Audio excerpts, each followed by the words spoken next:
मैं आपके सामने इस ज्ञान को विद्या के रूप में रखूंगा। आप कहोगे क्या मतलब? आप लोग जो कुछ ज्ञान इधर से ले लिया, कुछ उधर से ले लिया, कुछ इधर से ले लिया, क ख ग तो ले लिए, 2 अक्षर ले लिए हिंदी के, और ए बी, और उसके बाद सी डी ले लिया किसका? अंग्रेजी का। अलिफ बे ले लिया किससे? उर्दू से। ऐसे करके क्या कोई भाषा बना सकोगे? एक शब्द तैयार नहीं कर सकोगे।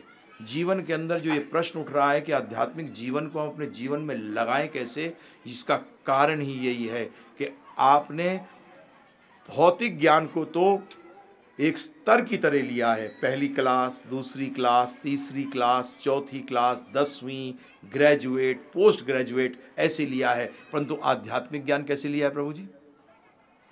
या तो खुद पढ़कर तो आज तक कोई व्यक्ति पहली क्लास भी पास नहीं कर सकता। आज खुद पढ़कर तो कोई व्यक्ति पहली क्लास भी पास नहीं कर सकता। आप ग्रेजुएट, पोस्ट ग्रेजुएट और डॉक्टरेट तो छोड़िए, पहली क्लास भी पास नहीं कर सकता।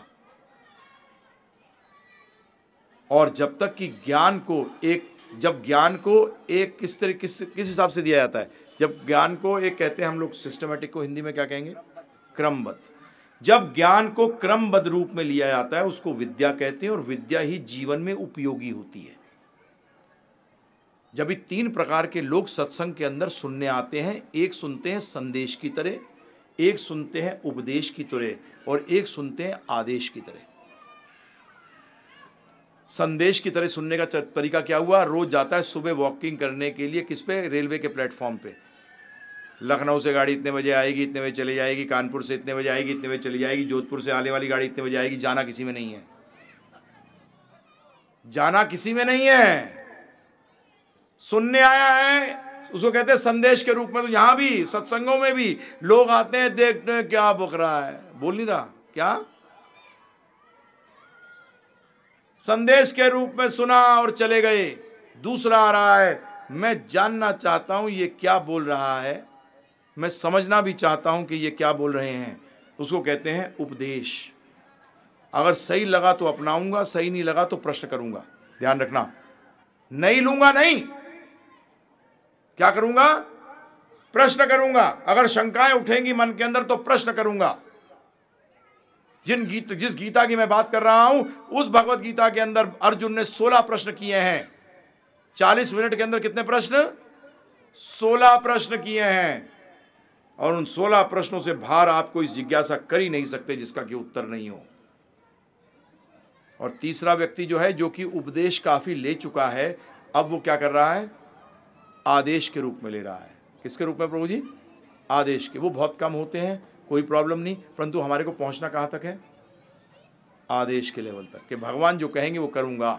उपदेश के लेवल पे प्रभु जी आप शिष्य हो, और शिष्य को प्रश्न करने का पूरा अधिकार है, क्योंकि शिष्य का कोई और काम है ही नहीं। मंत्र जपना सिर्फ शिष्य का काम नहीं है, सॉरी। शिष्य का मतलब है जो कि ज्ञान को हासिल करता है, और गुरु का मतलब यह है जो भारी है किससे? ज्ञान से, जो कि अपने शिष्य की शंकाओं का समाधान कर सके, वो ही गुरु है। ये हम लोग समझते दीक्षा दे दी, मंत्र ले लिया कभी बात करूंगा अभी इस पे। तो ये चीज, तो अब जब मैं क्रमबद्ध दूंगा प्रभु जी, तो आपको जो टीचर पढ़ाने आता है स्कूल के अंदर, तो अपने नोट्स लेके आता है ना प्रभु जी, कि कोई चीज़ मिस नहीं कर जाए। तो आपकी जानकारी के लिए मैं भी इसीलिए नोट्स बना के लाता हूँ कि मैं आपको कुछ बताऊँ तो मिस ना हो जाए, क्योंकि क्या पता फिर चांस मिले या ना मिले। हाँ प्रभु जी, जीवन का क्या पता प्रभु जी, बताइए आप मुझे। आज ही दिल्ली गया हुआ था, तो एक व्यक्ति मिला कि हमारे कोई जान पहचान के भक्त हैं। वो 29 साल का लड़का अपने बच्चे के साथ वृंदावन सब जगह घूम घूर के आया, घर के अंदर घुसा, और घर के अंदर घुसते ही मैसिव हार्ट अटैक, 1.5 मिनट के अंदर शरीर छोड़ दिया। कितने साल का बच्चा प्रभु जी? 29 साल का। तो फिर बाकी की तो बात क्या करो। तो इसीलिए, और मैं जब यहाँ बैठा हूँ तो मेरा कर्तव्य क्या है प्रभु जी? कि मैं आपको सब कुछ दूँ। मैं आपको क्या दूँ? सब कुछ दूँ। और कलयुग में साफ कहा गया है, कलयुग के अंदर भागवत साफ कहता है कि हमारी मेमोरी, हमारी जो स्मरण शक्ति है वो कम होगी। जब भी व्यास देव जी ने भी, वेद व्यास जी ने सारे वैदिक ज्ञान को क्या कर दिया, लिपिबद्ध। लिपिबद्ध क्यों किया प्रभु जी? पहले लिपिबद्ध नहीं था, पहले लोगों की स्मरण शक्ति इतनी थी कि एक बार सुन लिया कभी भूलते नहीं थे। हम 50 बार सुनकर भी उसको भूल जाते हैं, इसीलिए लिपिबद्ध किया था। तो मैं भी आपके समक्ष नोट्स बना के आया हूं, तो मैं आपसे भी अनुरोध करूंगा कि इसको ध्यानपूर्वक एक बार सुने। तो अब सुनने का मतलब, क्योंकि सत्संग की बात हुई है, तो मैं दो चीज़ें पहले क्लियर करना चाहता हूं कि सत्संग का मतलब क्या है और सुनने का मतलब क्या है। परंतु सत्संग का अभी बात नहीं करूंगा, सुनने की बात करूंगा सिर्फ, कि सुनने का मतलब क्या है। आपको सुनने का मतलब सुनना नहीं, सुनने का मतलब, ध्यान रखिएगा, ध्यानपूर्वक सुनिएगा इसको। आप एक व्यक्ति को जिसका नाम कालू है, उसको बोलते हो ए कालू एक गिलास पानी लेके आ, और वो वहीं खड़ा रहता है। फिर आप दोबारा कहोगे कालू पानी लेके आ, फिर नहीं हिलता। तीसरी बार क्या कहोगे बताइए ना? बह रहा है क्या? उसका मतलब सुना नहीं क्या? उसका मतलब अगर सुनोगे तो करोगे। उसका मतलब क्या हुआ? अगर सुना है तो करोगे, और अगर नहीं करोगे तो उसका मतलब सुना नहीं है। ध्यान रखिएगा। अब व्यक्ति बोल सकता है मैंने सुना तो है, परंतु मेरे अंदर प्रश्न उठ रहे हैं। उसका मतलब करने के लिए ललायत हो, परंतु अभी श्रद्धा पूर्ण नहीं है, शंकाएं मन के अंदर है। तो शंकाओं का समाधान करना भी सुनने के बराबर माना गया है, क्योंकि आप करना चाहते हो। तो मैं आपसे अनुरोध कर रहा हूं कि जब आप सुनने आए हो तो इस उद्देश्य से सुनना कि मुझे पालन करना है। अगर नहीं है तो प्रभु जी फिर वो सुनना नहीं कहलाता। क्योंकि सत्संग में करने क्या आए हो, है ना प्रभु जी? क्योंकि भगवान के दर्शन तो हम मंदिर में भी कर सकते हैं। भगवान को तो इसलिए साथ करते हैं कि हम आपको सुना नहीं रहे। किनको सुना रहे हैं?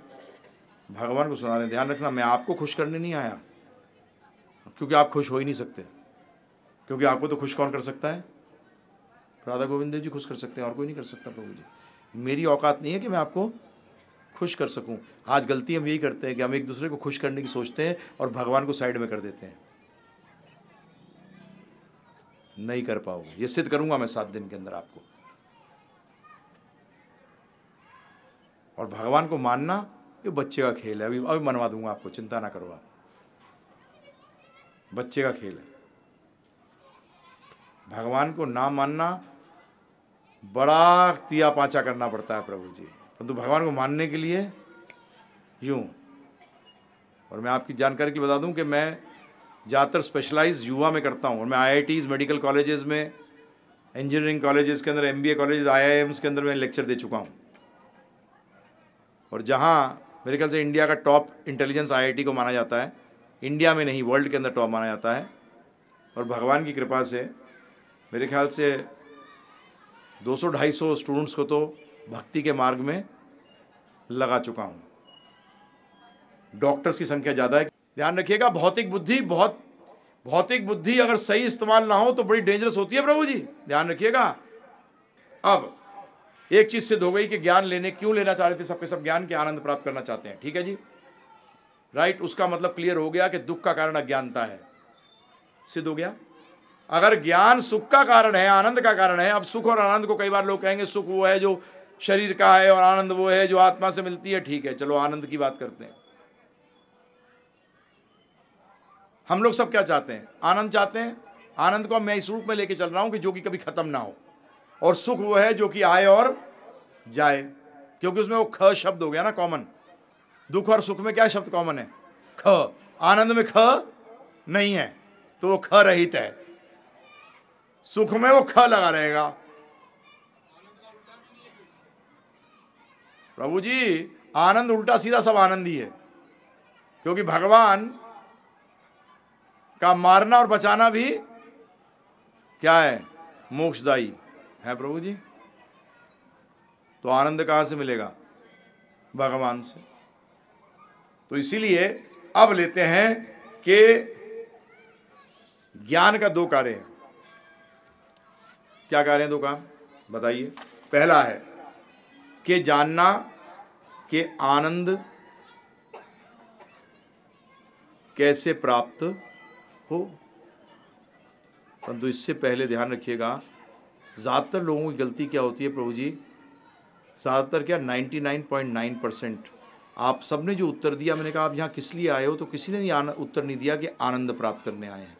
सब ने क्या उत्तर दिया, ये लेने आए हैं, आत्म साक्षात्कार का ज्ञान, ये ज्ञान, वो ज्ञान, भक्ति, ये वो। परंतु किसी ने ये नहीं कहा कि मैं क्या लेने आया हूँ, आनंद। ये मैं स्कूल में जब कॉलेजेस में के अंदर लोग बच्चों से प्रश्न भी करता हूँ तो मुझे ज़्यादातर बोलेंगे मैं जनरल मैनेजर बनना चाहता हूँ, मैं या दुनिया का सबसे रईस व्यक्ति बनना चाहता हूँ, या ये बनना चाहता हूँ। परंतु अगर उनसे बोला जाए कि तुम्हारा लक्ष्य नहीं है, तुम्हारा लक्ष्य क्या है, आनंद प्राप्ति। क्यों बनना चाहता है वो, उससे क्या मिलेगा, प्रभु जी उससे सेटिस्फैक्शन मिलती है। अच्छा बेटा, बहुत अच्छे वर्ड यूज़ कर रहा है, संतोष मिलेगा। अच्छा, उससे आगे क्या होगा,